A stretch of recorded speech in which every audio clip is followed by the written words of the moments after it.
A seguir, dois senhores a lutar.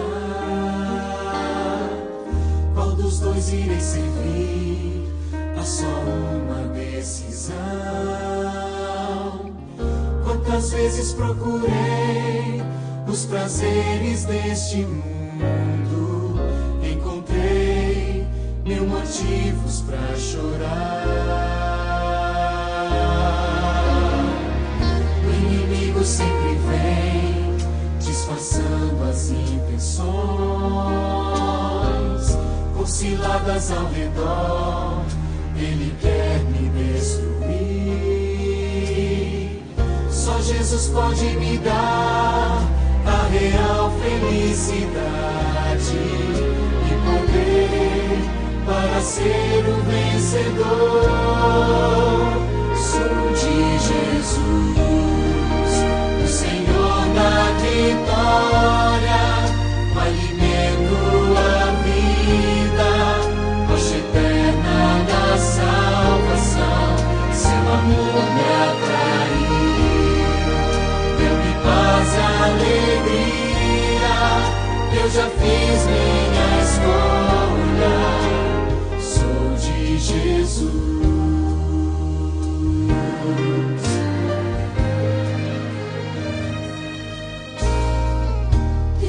Testemunhar, mesmo em forte provação, rejeitando pela fé o pecado e seu sabor. No caminho de Jesus estarei sempre seguro, e assim eu prossigo rumo ao céu. Sou de Jesus, Senhor da vitória, o alimento, a vida, rocha eterna da salvação. Seu amor me atraiu, deu-me paz e alegria. Eu já fiz minha escolha, sou de Jesus. Qualquer outro tempo, o momento é de escolher, sem temer, sem hesitar. Eu escolho Jesus, sou de Jesus, o Senhor da vitória, o alimento, a vida, rocha eterna da salvação. Seu amor me atraiu, deu-me paz e alegria. Eu já fiz minha escolha, sou de Jesus. Eu já fiz minha escolha, sou de Jesus.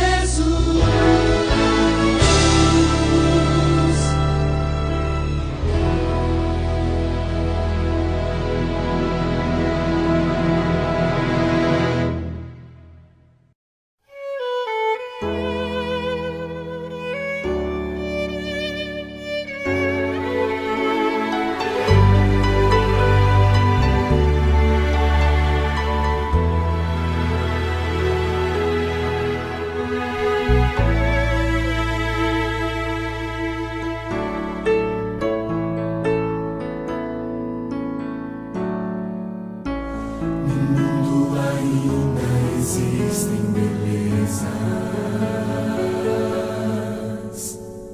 que alegram a vida e nos fazem sonhar,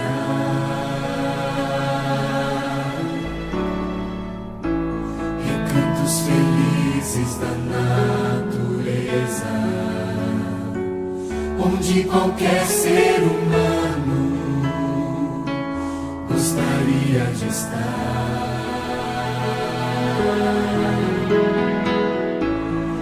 mas de todos os lugares,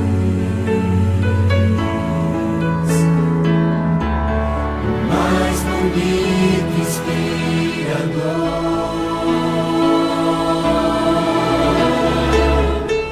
É onde fico em oração, junto aos pés do Salvador. O melhor lugar do mundo é aos pés do Salvador. É ali onde a esperança traz alívio ao sofredor. É ali onde eu me encontro com a fonte do amor.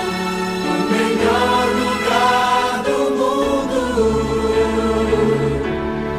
é aos pés do Salvador.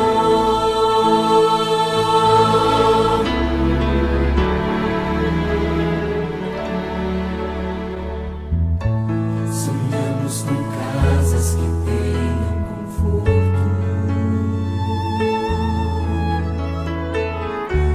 talvez numa encosta com vista pro mar. Mas as maravilhas não fazem sentido se Cristo não está no primeiro lugar.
No céu, no mar, na flor, um detalhe de amor.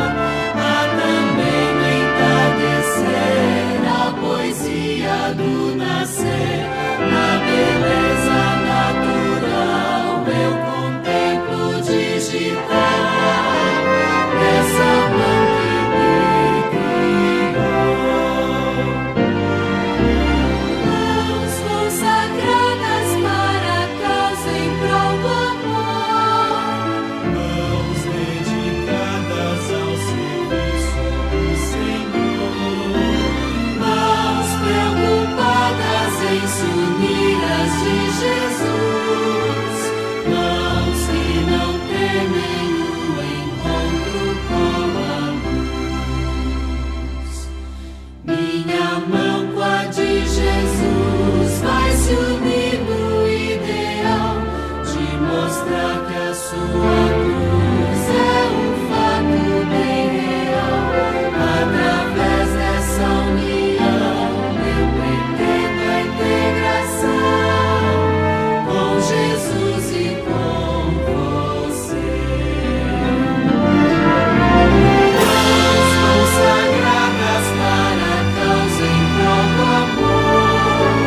Mãos dedicadas ao serviço do Senhor. Mãos preocupadas em se unir às de Jesus. Mãos que não temem o encontro com a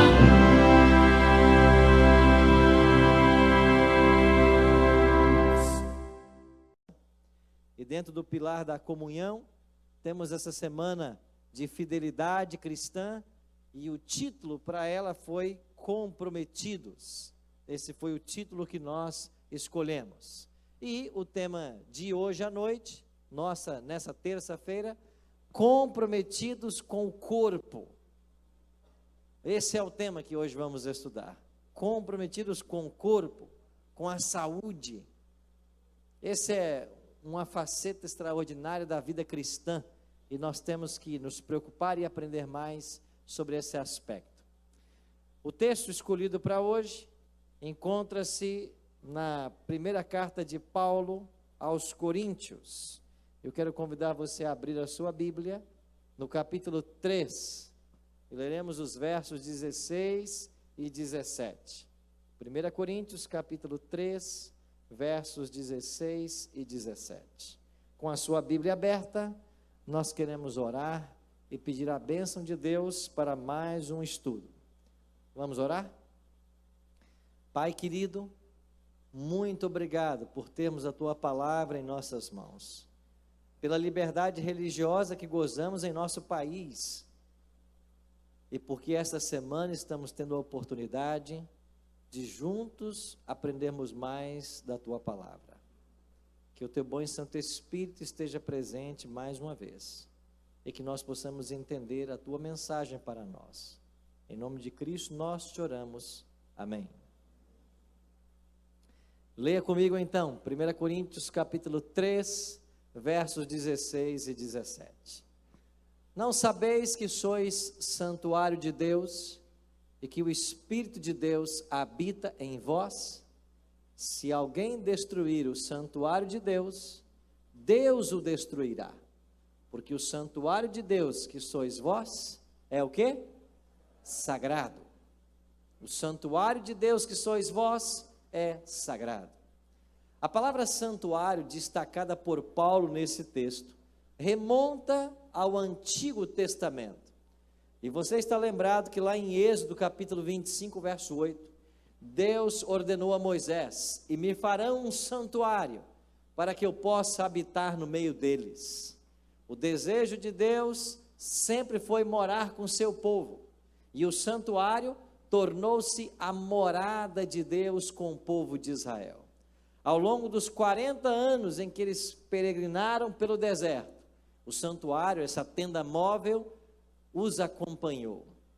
E você sabe que esse santuário mudou 41 vezes, enquanto viajava pelo deserto, até que ao entrar em Canaã, o santuário foi fixado lá em Siló.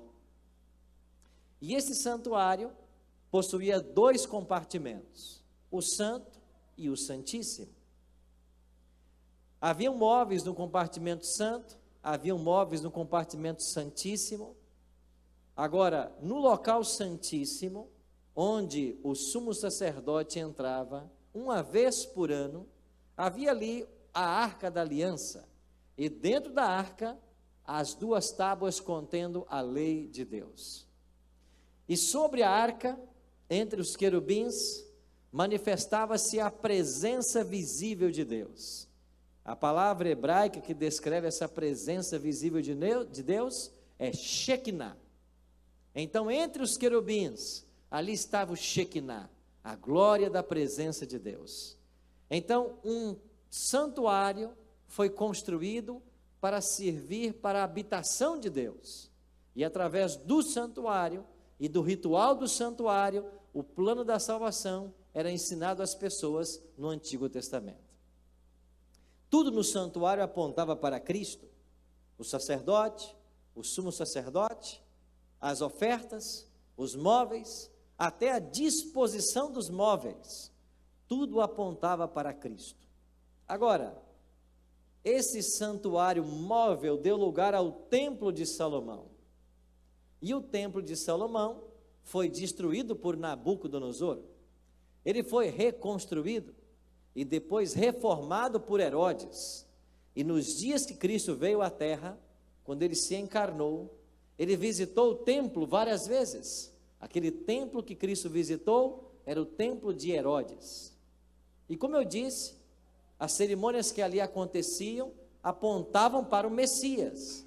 Mas quando o Messias veio e morreu na cruz, toda a lei cerimonial teve o seu cumprimento. E é por isso que a partir da morte de Cristo, nós não mais sacrificamos animais. Porque o Cordeiro de Deus que veio morrer por nós, ele foi imolado. E você sabe o que aconteceu no exato momento da morte de Cristo, lá dentro do santuário? Mateus 27:50 diz: e Jesus, clamando outra vez com grande voz, entregou o Espírito. E quando Cristo morre, o que é que acontece? Verso 51, e eis que o véu do santuário se rasgou em 2 partes, de alto a baixo, tremeu a terra, fenderam-se as rochas. Quando Cristo morre, a cortina que separava o Santo do Santíssimo, ela se rasgou, mas para mostrar que não era uma ação humana, mas sim divina, a cortina não foi rasgada de baixo para o alto, mas a Bíblia diz, do alto para baixo.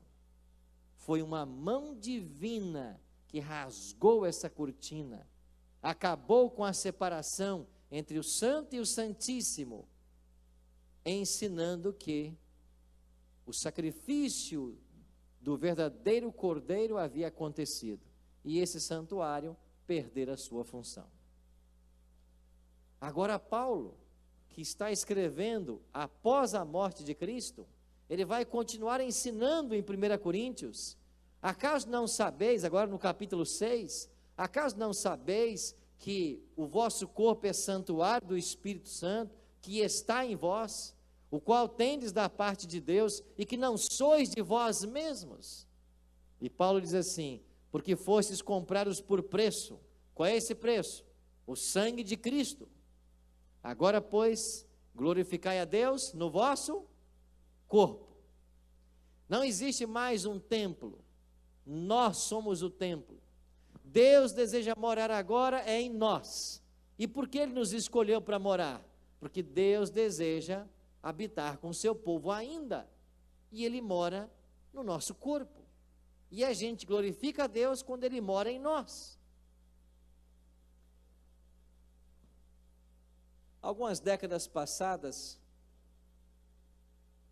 alguém estava tentando consertar um desses carros antigos, chamado Ford Bigode.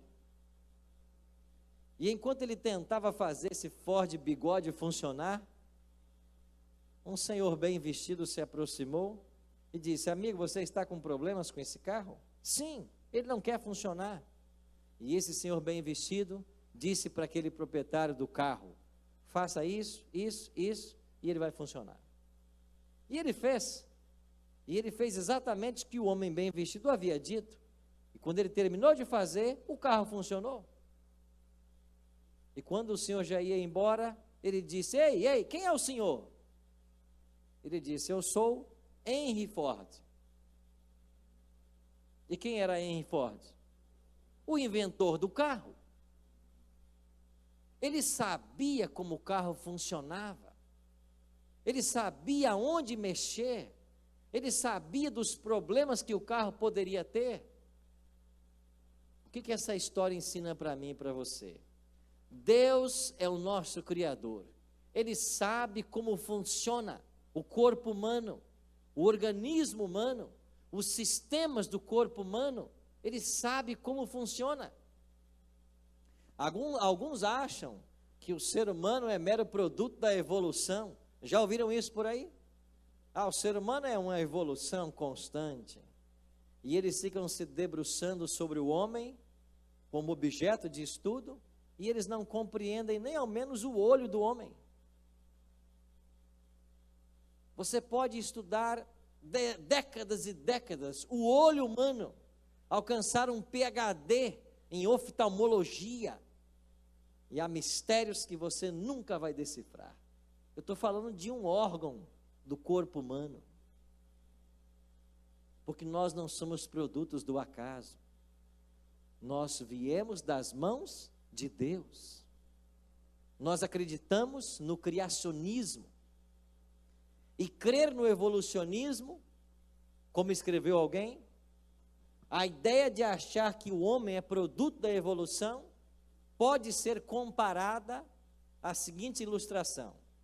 Imagine que num ferro velho, cheio de carros velhos, apodrecidos e abandonados, passasse por ali um furacão, e este forte vento envolvesse todos aqueles carros velhos, e como movimento gerado por esse furacão, no frigir das latas, no bater das latas, saísse dali um 747, em perfeito estado e pronto para voar.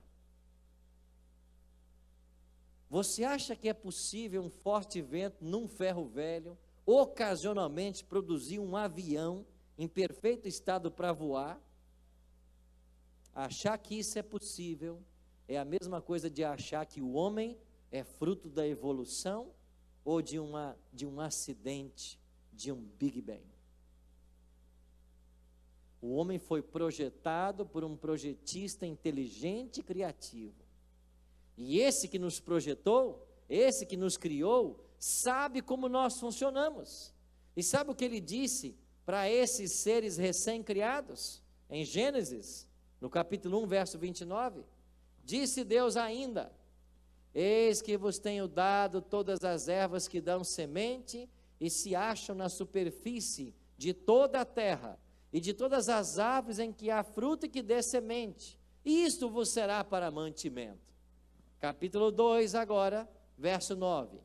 Do solo fez o Senhor Deus brotar toda sorte de árvores agradáveis à vista e boas para alimento, e também a árvore da vida no meio do jardim, e a árvore do conhecimento do bem e do mal. Ou seja, o Deus que nos criou sabe como nós funcionamos, e Ele preparou o alimento que nós precisávamos para nos manter na total vitalidade. O alimento que nós precisávamos para usar todo o potencial que o corpo humano pode ter. O nosso projetista, o nosso Criador, Ele deu isso para nós. Agora, o grande inimigo de nossas almas, Satanás, o inimigo de Deus, sabendo disto, elaborou estratégias muito bem pensadas para corromper a alimentação do ser humano criado à imagem e semelhança de Deus, para que ao se alimentar da forma errada, ele degradasse da sua posição. E você sabe que tudo que nós comemos vira sangue. E se o que ingerimos não é de boa qualidade, o sangue será de péssima qualidade. E a doença será uma consequência normal. O diabo, sabendo disto, ele trabalha hoje mais do que nunca para perverter o apetite das pessoas, para tirar o alimento devido e dar para as pessoas aquilo que não presta. E você sabe qual é o resultado de nós comermos o que não presta e de não termos saúde? É que a nossa capacidade mental, ela diminui. A nossa sensibilidade às coisas espirituais diminui. E a única forma, que Deus tem para falar com você é através do seu cérebro. Deus só fala com você através do cérebro.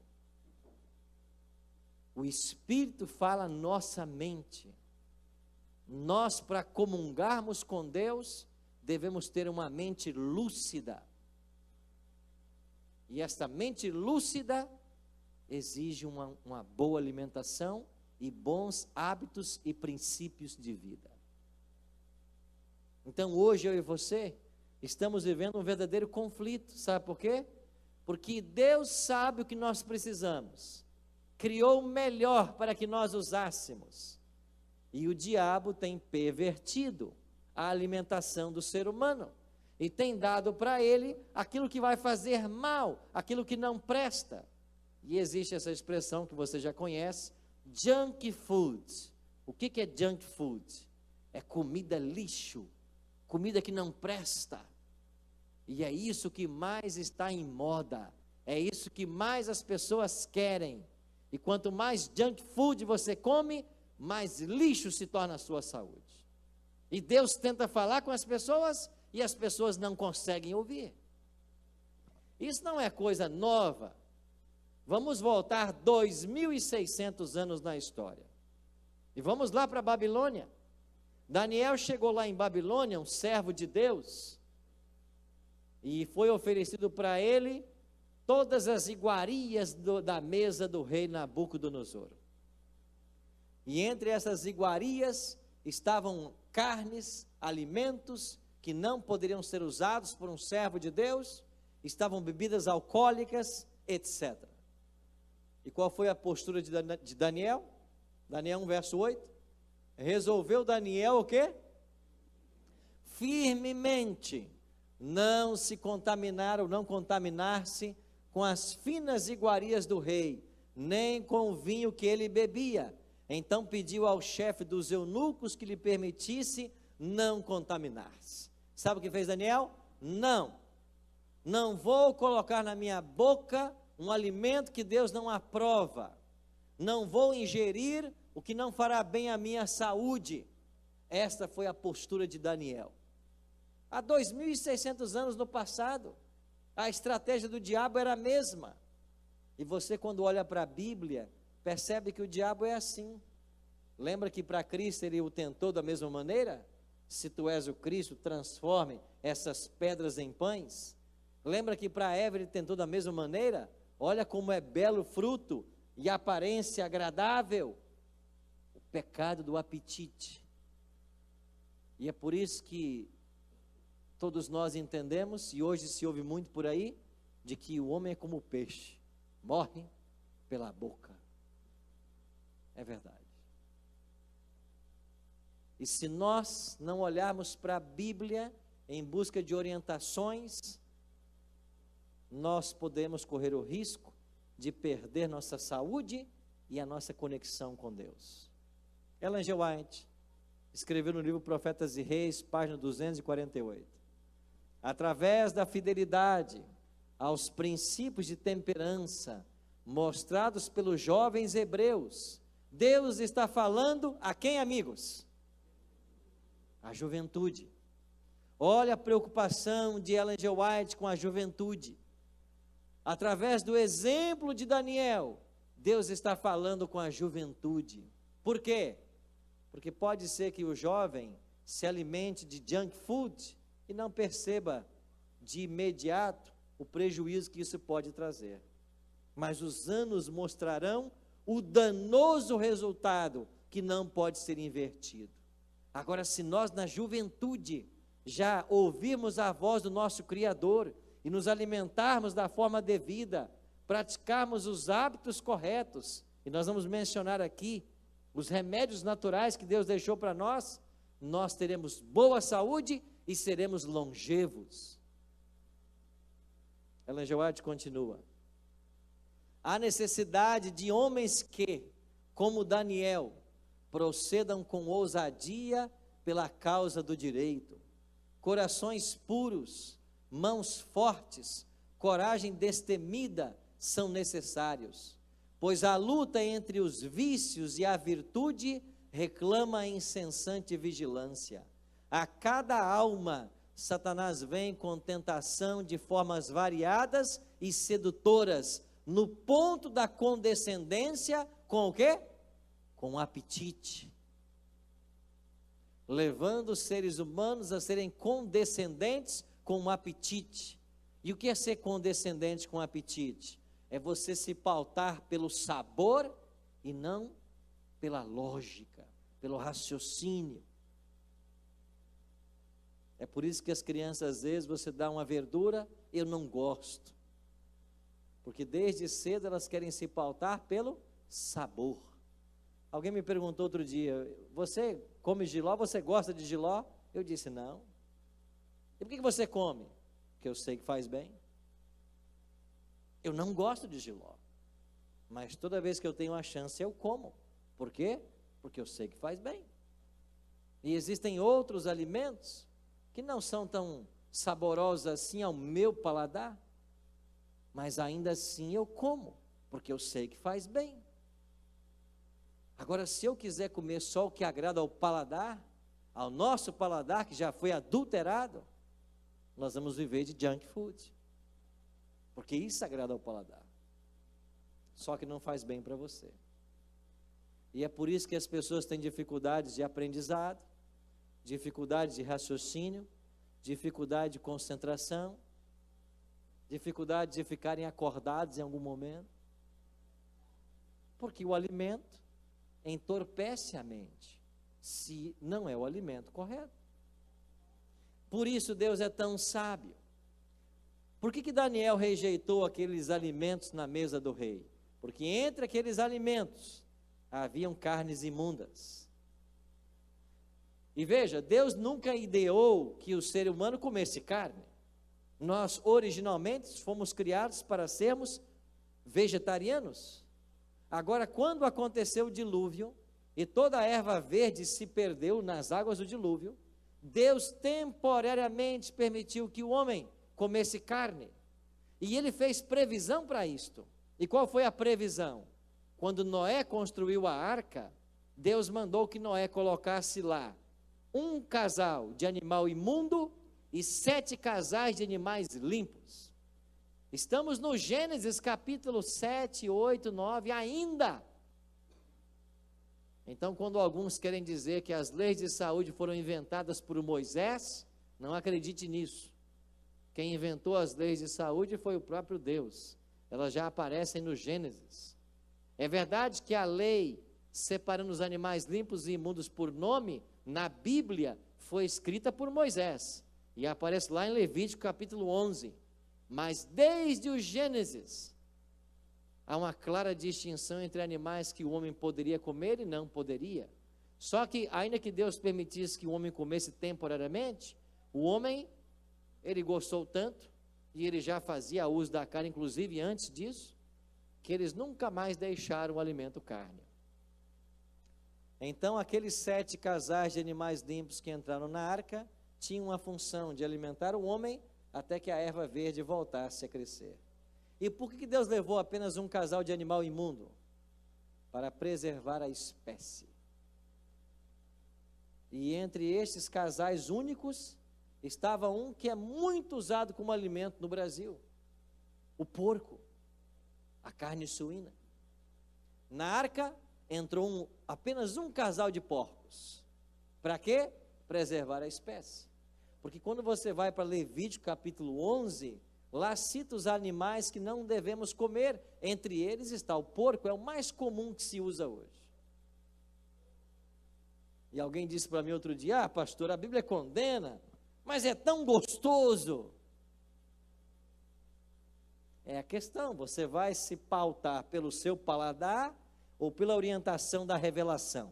O que é mais importante? O seu paladar ou o que a Bíblia está orientando? Então nós precisamos desenvolver essa fidelidade na questão da saúde, do trato para com o corpo humano, que não é nosso, é templo do Espírito Santo. E Paulo está ensinando: se alguém destruir o templo do Espírito Santo, que sois vós, o que Deus vai fazer? Vai destruí-lo. Então é uma questão de salvação. Então existem animais que eu não posso comer, e outros que Deus deu permissão para que nós comêssemos. A Bíblia também deixa clara de que as bebidas alcoólicas não devem ser ingeridas. Lá em Provérbios 20, versículo 1, diz lá que o vinho é escarnecedor e a bebida forte, alvoroçadora. Todos aqueles que por eles são vencidos não é sábio. A Bíblia condena. Não, pastor, um pouquinho de vinho faz bem à saúde. Não, um pouco de suco de uva faz bem à saúde. Nada alcoólico faz bem à saúde. Mas se eu tomar apenas uma taça por dia, vai fazer mal para mim? Deus que é o seu Criador está dizendo: não beba. Ele sabe que não fará bem para você. Eu bebo socialmente. Todo ébrio começou com esse discurso. Todo cachaceiro começou com esse discurso: eu bebo socialmente. E você não tem ideia, ou talvez tenha, da desgraça que é a bebida alcoólica nesse país. Eu convivo com algumas famílias que têm problemas com o alcoolismo, e eu sei o que é para uma esposa chegar do trabalho e encontrar o marido bêbado. Eu sei o que é um filho crescer. Eu acompanhei histórias assim, vendo um pai que não trabalha porque está sempre bêbado. É uma desgraça para a sociedade a bebida alcoólica. E lamentavelmente, o que mais se vê nos nossos intervalos comerciais, nas redes de TV, são propagandas de bebida alcoólica. E o Brasil é um dos maiores consumidores de cerveja do mundo. E todo mundo acha que é bonito. O que as redes de TV deveriam colocar, para que todos vejam, são as consequências do alcoolismo. São os casais separados pelo problema do álcool. São os filhos que não têm recursos financeiros, porque tudo é gasto com a bebida. É isso que a TV tinha que mostrar, para acordar os cidadãos. Outro detalhe: a Bíblia condena também o uso de substâncias tóxicas. Você não vai encontrar na Bíblia a expressão cigarro, claro que não, maconha, cocaína, não, mas o princípio lá está. E qual é o princípio? Quem destrói o templo de Deus, que é o nosso corpo, Deus o destruirá. Então tudo que você usa que prejudica a saúde é pecado. Tudo. E é claro que a gente descarta de vez qualquer tipo de entorpecente, qualquer tipo de droga. Vai prejudicar o corpo, isso é pecado. Talvez alguém na Rádio Novo Tempo esteja me ouvindo, ou talvez me assistindo pelas redes sociais, ou talvez em uma de nossas igrejas, e talvez você está enfrentando alguns desses problemas. Talvez você tenha problemas com o alcoolismo, talvez você tenha problemas com as drogas. Eu quero dizer para você que há um Deus no céu interessado por você, e Ele pode te ajudar a vencer todos os vícios. Sabe por quê? O Deus que te convida para viver uma vida saudável é o Deus que está disposto a te ajudar a vencer os teus problemas. Jesus declarou lá em João capítulo 10 que o Filho do Homem veio para que todos tenham vida e tenham em abundância. É isso que Deus deseja para você. Deus deseja para você vida em abundância. Deus quer que você tenha boa saúde. Deus quer que você tenha uma família ordenada. Deus quer que você tenha recursos para aplicar na educação dos filhos, para a independência financeira. Deus quer orientar a sua vida. E não importa quão longe você tenha ido, há esperança para você. Deus pode ajudar você. Agora, Deus não vai forçar você a nada. Só depende de você. E pode ser que aqui nesse auditório tenha gente enfrentando esse tipo de problema em casa. Deus quer ajudar você. Deus quer trazer liberdade para você. Deus quer que você tenha vida plena. E para que essa vida plena seja alcançada, Deus deixou na natureza pelo menos 8 remédios que nós chamamos de os 8 remédios naturais. Quais são esses 8 remédios? Primeiro deles, Deus deu para mim e para você a luz solar. E que bênção morar no país como o Brasil, onde se tem sol o ano inteiro. Quantos são os benefícios da luz solar? Que ajuda a fixar a vitamina D em nosso organismo, que previne doenças, inibe bactérias. O sol é uma verdadeira bênção para nós. E Deus deu tudo isso para que nós usufruíssemos. Deus também nos deu água. E vocês aqui em Belém, como tem água? Eu não sei se tem outro estado da federação que tenha mais água potável do que o Pará. Mas olha os rios que vocês têm, quanta água. Nós temos que beber água. A água é terapêutica, ela é curadora. Ela que purifica o nosso organismo, ela carrega as impurezas. Tem gente que diz assim para mim: ah, pastor, mas eu não gosto de beber água. Não é o que você gosta, é o que faz bem. Pastor, eu não acostumo. Tem que acostumar. Eu convivi por uns meses com um grande amigo que precisou fazer hemodiálise. E uma das causas principais que levam uma pessoa a fazer hemodiálise é porque faltou água no organismo e os rins param de funcionar. Se você não beber a água suficiente, você pode ter problemas graves de saúde. E talvez o dia que você tiver que sentar numa máquina de hemodiálise e passar horas ali tirando o líquido do seu sangue, certamente vai ser tarde para repensar. Pensa agora. Beba bastante água. É um remédio que Deus deixou para nós. O que mais Deus nos deu? O ar puro. E vocês estão aqui morando no pulmão do mundo. Vamos aprender a respirar. Pela manhã, respirações profundas. Respirar bem o oxigênio. Aproveitar as zonas que nós temos aqui de natureza, as áreas verdes, quando pudermos, para estar nesses ambientes. Cuide com o oxigênio que você respira. É uma bênção que Deus nos deu. O que dizer do exercício físico? Pratique exercício físico. Nós somos criados para o movimento. Tem gente que não gosta de se exercitar. Mas sabe que Ellen G. White tem um texto? Eu não coloquei ele aqui nos slides, mas eu vou mencionar para você. De que a pessoa que não pratica exercício físico, que não se exercita, ela está em pecado. Está em pecado. Porque não pratica exercício físico. E quando você não pratica exercício físico, o organismo começa a entravar. O corpo, a mente, tudo está interligado. Então nós fomos criados para o movimento.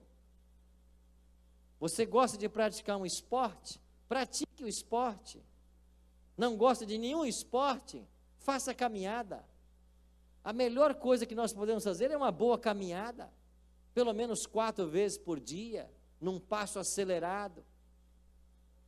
Mas nós temos que praticar esportes, nós temos que ter atividade física. Ah, eu não tenho tempo. Você tem que encontrar tempo, sabe por quê? Porque quando a doença bate a porta, sem tempo, você vai para o hospital.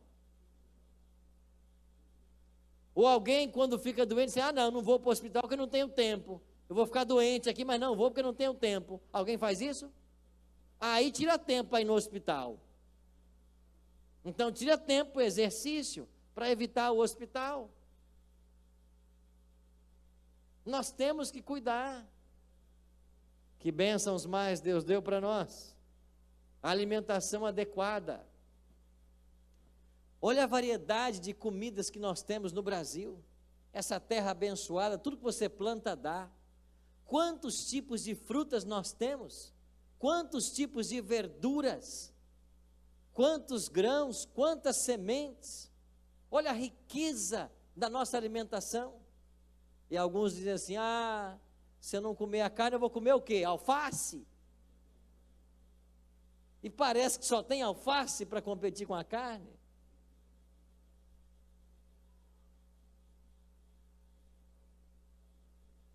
Se nós tentássemos comer todas as variedades de frutas, vegetais e grãos que Deus deixou para nós, eu acho que você teria que passar uns 2, 3 anos sem repetir, para provar de tudo. Repouso. Ah, coisa boa é dormir, não é? Coisa boa é dormir. Só sabe disso quem tem 3 crianças em casa pequena como eu. Mas coisa boa é dormir. Ah, tem jovem aqui que não gosta de dormir cedo, né? Fica lá na internet até de madrugada. Fica não, amigo. Perca seu tempo com isso não. O melhor exemplo para nós nesse aspecto são as galinhas. Vá dormir cedo. Acorda cedo. Você será outra pessoa. Nós precisamos de um bom sono. E Deus é tão sábio que há um momento na noite que o nosso organismo produz uma substância que restaura as células, que devolve a energia vital que foi perdida naquele dia. E nesse momento, nós temos que estar em sono profundo. E essa substância, ela só é produzida um pouquinho a partir da meia-noite. Então, quando der meia-noite, você já tem que estar em sono profundo para receber essa substância, para rejuvenescer as células. Isso quer dizer que você tem que dormir 9 da noite, no máximo 10 da noite, mas quanto mais cedo melhor. Você acorda mais cedo, mais disposto, porque você descansa. Agora tem gente por aí que não, fica na internet, fica vendo TV, até de madrugada, dorme tarde, acorda mal-humorado, a saúde vai por ralo abaixo e depois não sabe por quê, está ficando doente, está ficando irritado, falta de sono. Conselho é o conselho das galinhas: durma cedo, levanta cedo. Temperança, precisamos aprender isso aqui. Ellen G. White diz que a maioria das pessoas poderia passar muito bem com 2 refeições diárias. Em alguns casos, 3 refeições. Mas que a maioria poderia passar bem com 2 refeições. E outra, nos intervalos das refeições, não comer nada, beber água. O organismo precisa descansar. Agora, alguns por aí, querendo ser mais sábios do que Deus, ficam apregoando que você tem que comer de hora em hora, de 3 em 3 horas. Aí sabe o que acontece? A sua máquina viva nunca para descansar. É como um carro que você nunca desliga o motor. Cedo ou tarde o motor vai fundir. Então nós temos que descansar. O organismo precisa descansar. E o que é temperança? A melhor definição que eu encontro para temperança é você abster-se de tudo que é prejudicial e usar com moderação aquilo que é benéfico. Isso é temperança. Abster-se de tudo que é prejudicial e usar com moderação aquilo que é benéfico. Porque mesmo aquilo que é benéfico, se ingerido em grande quantidade, isso é pecado. Isso é glutonaria. Você já foi em algum restaurante e de repente alguém sentou com você com um prato de comida que você não via a pessoa do outro lado? Só o prato dela? Isso é muito comum. Pessoas que conseguem comer quase 2 quilos de alimento ou mais. Se pesar numa balança, a balança nem pesa.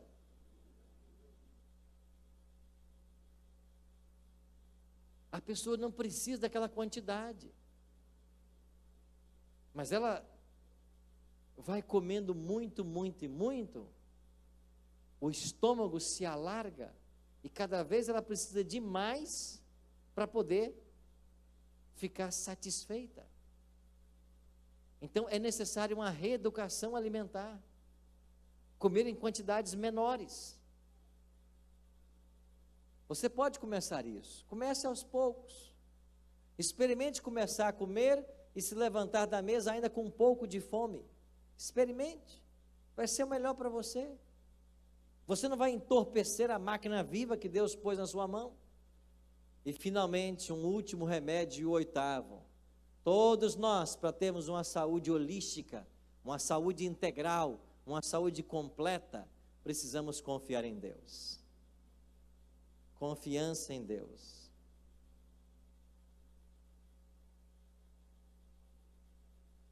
Você vai ser desafiado em vários momentos da vida a confiar em Deus. Aproveite as oportunidades que Deus dá para você, para confiar em Deus.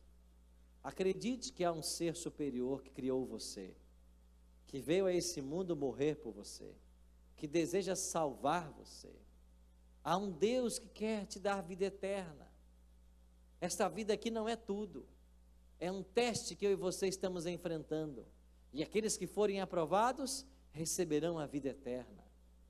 Aprenda a confiar em Deus. A confiança em Deus ela se desenvolve nas pequenas coisas. Você começa com as pequenas, depois você vai para as grandes. Mas aprenda a confiar em Deus. E Deus se importa com você, com os pequenos e com os grandes detalhes. Deus se importa com tudo. Outro dia eu tinha que fazer uma viagem para a Bahia. Eu saía de São Paulo com escala em Brasília e depois ia para a Bahia. E eu agendei um motorista da Novo Tempo para me levar no aeroporto em Guarulhos. E no dia anterior ele me ligou e disse: Pastor Arilton, nós agendamos aqui a sua saída, mas eu tenho que levar um outro passageiro para Guarulhos. A gente pode sair mais cedo um pouco e eu dou uma viagem só? Eu disse: claro. Que hora você me pega em casa? Ele disse: 5:30 da manhã. Eu disse: tá bom. O meu voo vai ser só 8:40, tranquilo. E ele me pegou às 5:30 da manhã, fomos no hotel buscar o outro passageiro, e enquanto o motorista da Novo Tempo foi pegar o outro passageiro, eu não sei porquê, eu mexi nas minhas coisas e peguei o bilhete da passagem aérea. E quando eu olhei direito para o bilhete, 8:40, era pouso em Brasília. Ele saía às 6:50. E já era 6 da manhã. E eu disse: nós temos 50 minutos para o meu avião decolar, e estamos a 80 quilômetros do aeroporto, isso não vai dar certo. Eu chamei o motorista e disse: olha, quem tem que voar agora é você, porque eu confundi aqui os horários, e meu voo vai decolar daqui a 50 minutos.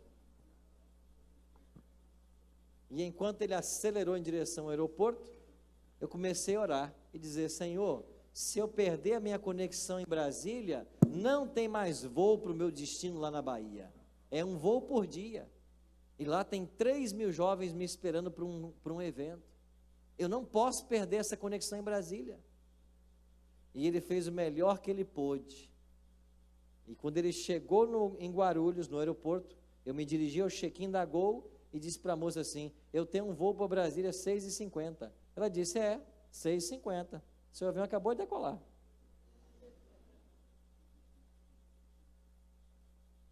Mas eu não podia perder minha conexão em Brasília. E eu perguntei para ela assim: qual é o seu próximo voo para Brasília? E eu estava orando pelo assunto. E aí começaram os milagres. Pequenas coisas que Deus faz por mim e por você. Ela disse assim: tem um voo saindo daqui 9h30, mas ele vai pousar em Brasília 11h08.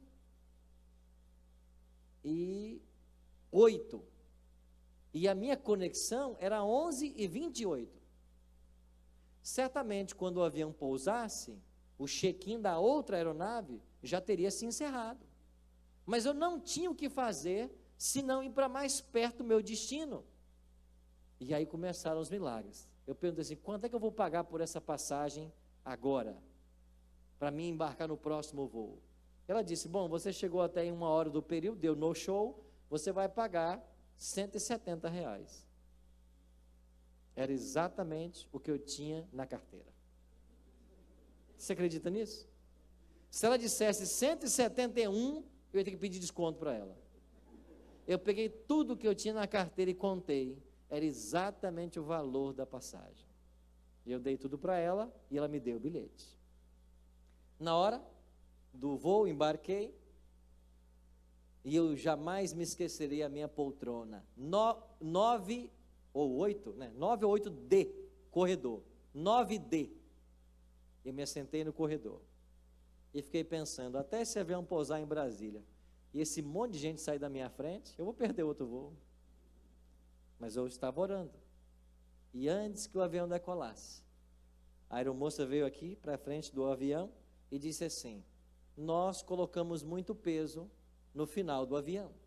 E para equilibrar, eu preciso que todos vocês sentados até a fileira 8 vão lá para o fundo da aeronave. Você acredita nisso? Todo mundo que estava na minha frente, até a fileira 8, saiu e foi para o fundo.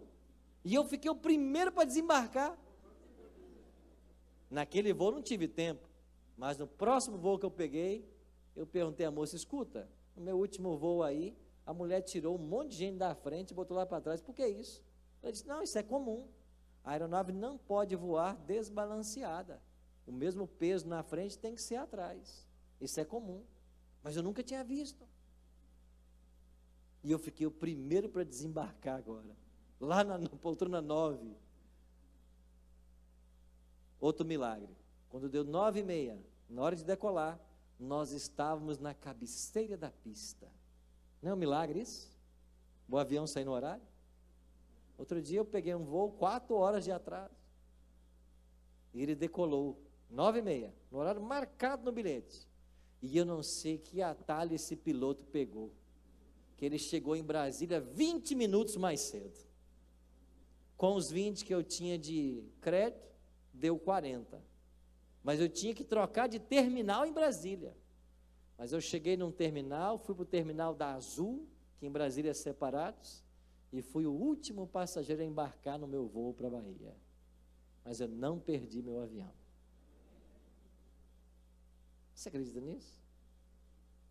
Deus quer que você confie nele nas pequenas coisas. Ele se importa com tudo na sua vida. Nada é pequeno, nada é insignificante para Deus, se envolve a sua felicidade. Nós temos que aprender a confiar em Deus. E eu queria terminar o nosso programa de hoje falando de alguém que está aprendendo a confiar em Deus, porque tem estudado a Bíblia. Nós temos aqui o Manuel e a Andréia. Onde está esse casal? Manuel e a Andréia. Manuel está lá atrás? Cadê a Andréia? Sua esposa, né? É você?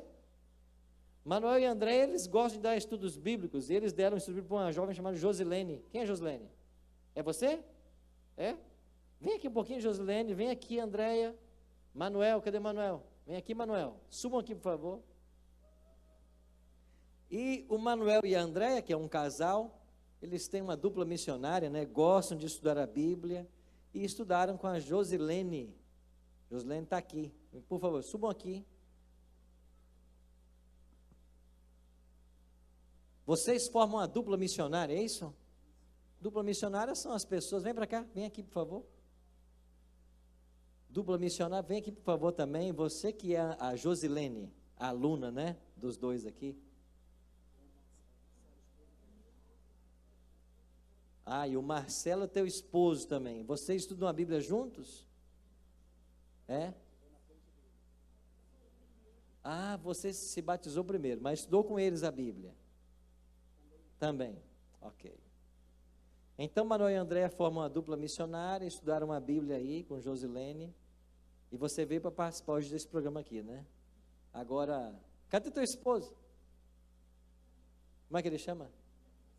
Marcelo. Cadê o Marcelo? Cadê o Marcelo? Ah, está chegando aqui.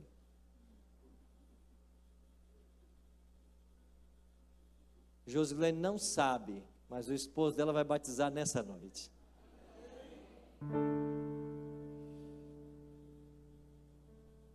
Você sabia que ele ia se batizar hoje? Não. Está feliz com a decisão dele?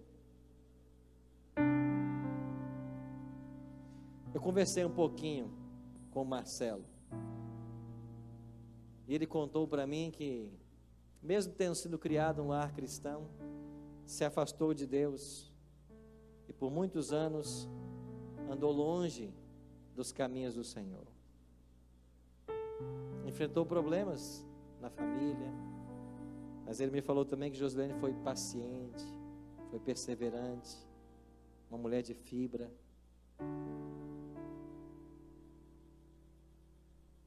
E nesses altos e baixos que a vida tem, ele tomou uma decisão de se entregar completamente a Cristo.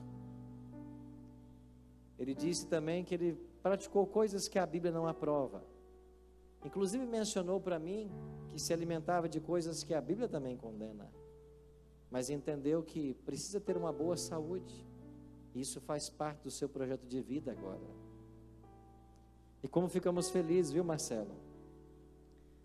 Por você ter tomado essa decisão e dado esse presente para a esposa. Nessa noite o pastor Oséias Oliveira, né? Da Igreja Central de Belém, vem aqui para batizar o nosso querido irmão Marcelo.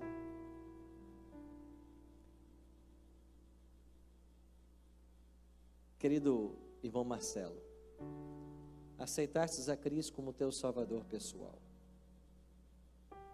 Tivestes altos e baixos na sua vida, mas que bom que Deus deu a você a oportunidade de você voltar aos braços de Cristo e para perdão dos teus pecados nessa noite. O pastor Oséias se batiza em nome do Pai, do Filho e do Espírito Santo. Amém.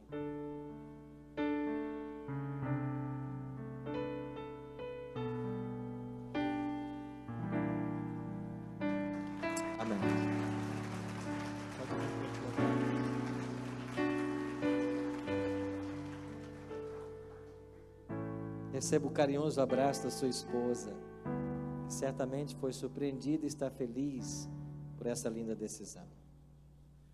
Receba também o abraço aí da dupla missionária, que te instruiu na Bíblia, o Manuel e a Andréia. Que exemplo bonito. Pessoas se dedicando pela salvação de outros. Amigos, essa noite, você ouviu que nós precisamos ter um compromisso com o nosso corpo, com a nossa saúde. E certamente, enquanto eu apresentava os princípios que a palavra de Deus deixa para nós, dos remédios naturais, do tipo de alimentação que nós devemos ter, certamente eu e você detectamos em nossa vida alguma coisa que precisa ser mudada, para a honra e glória de Deus.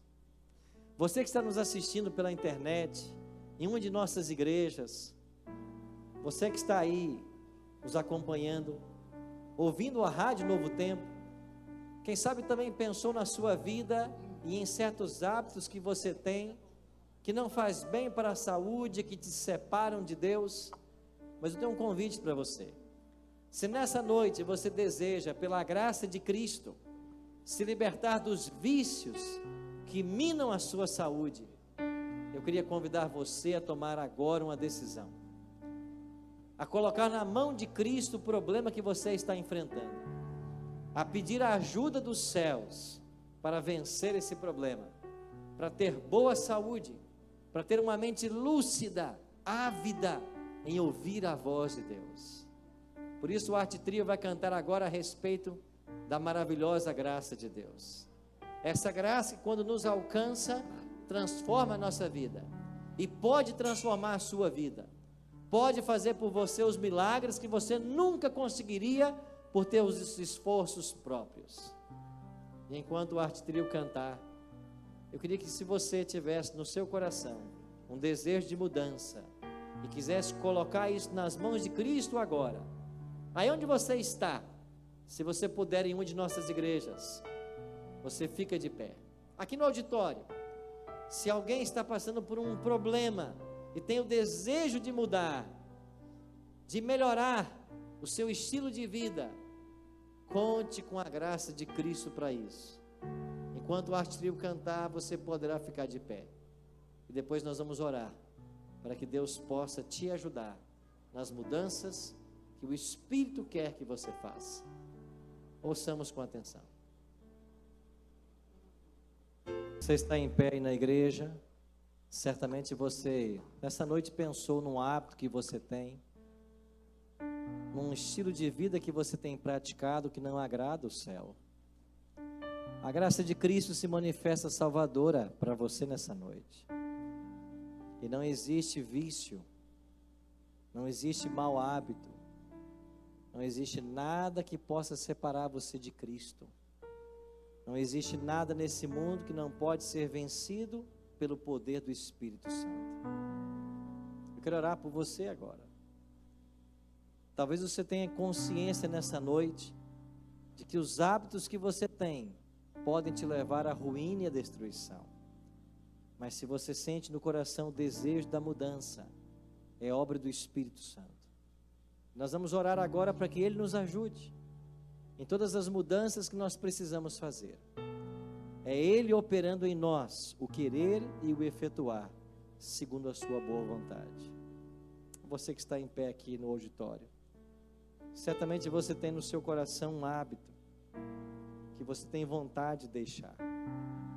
Certamente há coisas para vencermos. Somente pela graça de Cristo isso pode ser resolvido. Não temos forças em nós mesmos, mas a graça pode.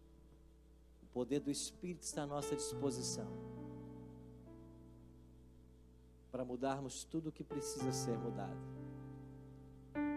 E vamos orar por isso agora. Feche seus olhos. Pai querido, nós queremos te servir em espírito e em verdade. Nós queremos que o nosso corpo seja de fato o templo para que o teu Espírito habite. Por isso nos ajude, nos dê sabedoria para distinguirmos o certo do errado e nos dê forças para praticarmos aquilo que é correto. E se em nossa vida existem alguns hábitos que têm nos prejudicado, que nos têm separado do Senhor, que na tua infinita graça o Senhor nos atenda. Que o Senhor mude em nossa vida tudo o que precisa ser mudado, para que sejamos a habitação do teu Espírito. Não merecemos nada do Senhor, mas tudo isso te pedimos, em nome e por amor de Jesus. Amém.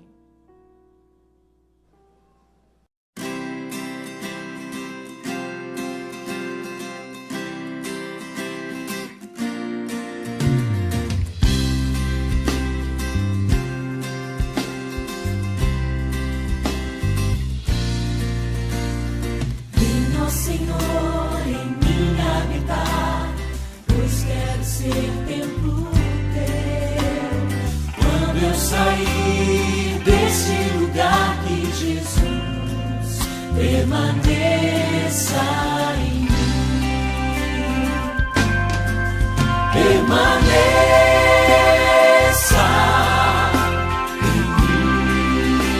em mim. Permaneça.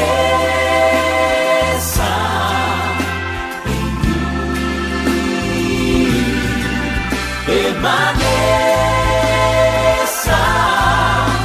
em mim, meu Senhor, permaneça em mim. Venha, Senhor, em mim habitar, pois quero ser templo teu. Quando eu sair deste lugar, que Jesus permaneça em mim. Permaneça em mim. Permaneça em mim. Permaneça em mim, meu Senhor, permaneça em mim. Permaneça em mim. Permaneça em mim.